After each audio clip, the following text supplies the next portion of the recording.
Nu va, žiūrėk, mažas toks update'as, kas vyksta, kodėl aprimau taip tik tokį ir nelabai postinu. Žiauriai bizekas visų pirma, išsiuntėm vakar 550 maikučių, bet čia nereiškia, kad mes padarėm per vieną dieną. Tai per savaitę prisirinko tiek 550. Šiandien vėl priprindinta, čia yra virš 100 jau vaikiškų. Nelabai šim rodysiu dizainus. Va čia viskas dar nesupakuota. Bam bam. Va šičia porą dėžučių. Čia va pridėjo. Plius va čia printinimai vyksta. Printeriukas skrepždį.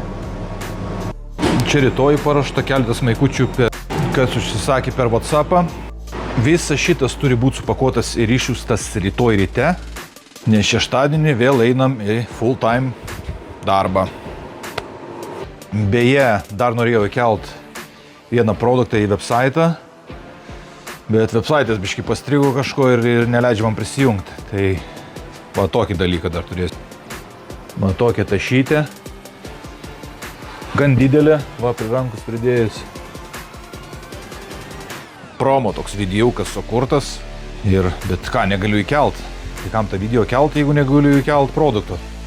Va čia plius irgi žmogus susisakė ant juodos maikės. Nu jau su tokia maikė mėsą tikrai nebaisu išeit.